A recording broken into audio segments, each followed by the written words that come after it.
Thor has returned to life and he's searching for other Asgardians. Asgard is now located on Earth and he has to find his former friends and family as they have been lost on the planet. On his long travels, Thor reaches New Orleans. The city has just been hit by Hurricane Katrina, so it's totally destroyed. Thor is now flying over the city and watching all the destruction below. Finally, he lands in the middle of the entire destruction.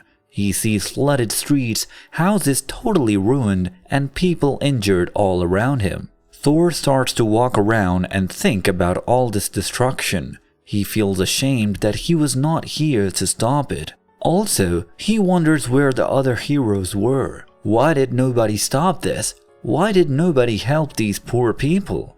Finally, he reaches a street where there are some people. One of the people there is called Ezra and he's an older man who seems to be in a really bad state. His clothes torn and his face tired.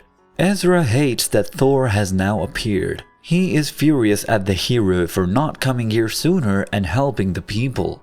Ezra starts to yell at Thor and even pushes him around. It's obvious that Ezra is a very sad individual. Thor does not say anything at the beginning, but finally he speaks. He tells Ezra that he has been dead.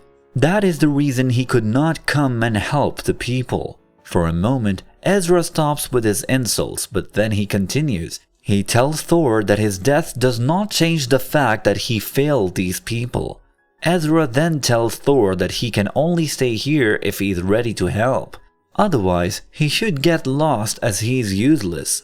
Ezra in general hates superheroes as they are never there when it's necessary and they usually just create a bigger mess. Thor is now left alone to think about the entire mess that has been created on Earth with his absence. Suddenly, Iron Man lands right by his side.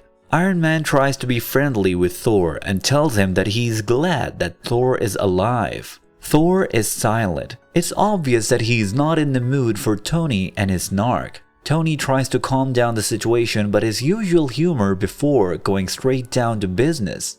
Iron Man is not here just to be reunited with his Avenger friend. He's here to inform Thor about the new government registration system. He starts to explain the situation to Thor. New Asgard and its people are now on American soil.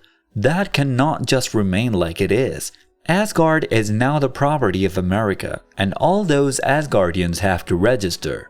Finally, Iron Man tells Thor that he has to join the government and work for them or he can face prosecution. Basically, Iron Man is giving Thor a clear warning that he has to cooperate or else. Thor does not like this at all. Thor is furious with Tony over the whole Civil War situation.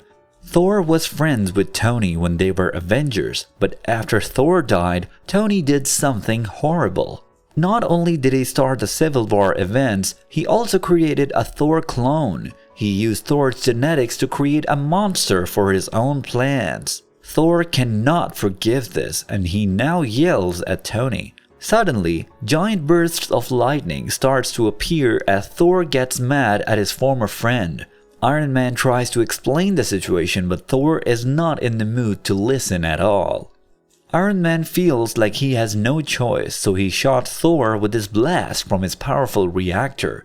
This does no damage to Thor and now Thor starts to go on the offensive. He summons a giant lightning strike and starts to destroy the Iron Man armor without problems. Iron Man does not realize what is happening as Thor was never this strong. In that moment, Thor reveals that this is the first time he is not holding back in a fight with Iron Man. Thor summons a giant attack and destroys the suit in seconds. Tony cannot move as his suit is rendered useless.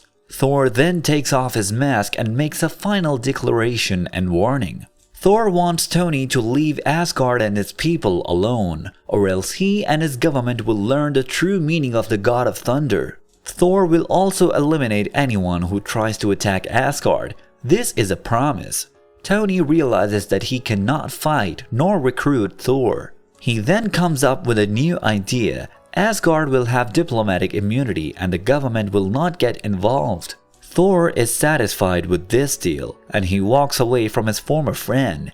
Tony realizes that he has lost a friend forever and that he now maybe has a new enemy. Thor will not get involved in the civil war, but Tony cannot count on him for help.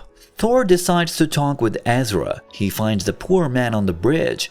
Ezra is furious that Thor is still in the city and causing further destruction with his fighting. Suddenly, Ezra's niece shows up and she tries to prevent Thor from injuring Ezra. She explains that Ezra has lost everything to this storm. His wife was in the hospital when the hurricane hit and she died. Since that day, Ezra has been broken. Thor understands that pain and he also realizes that Ezra is no ordinary human. Thor tells Ezra that no mortal should carry the sadness and burden of the gods. He also tells Ezra that now it's time to wake up and rebuild. He tells the small girl to turn away as he performs a ritual of some sorts. He uses Mjolnir to awaken a secret power inside of Ezra.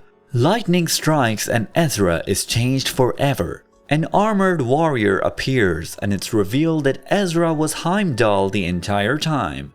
Heimdall is the powerful watchman of the Bifrost and Thor's longtime friends. Tony watches a report showing that Heimdall now protects Asgard. He does not wish to get involved and he wants to honor the promise he gave to Thor. Don't forget to like this video and subscribe to this channel.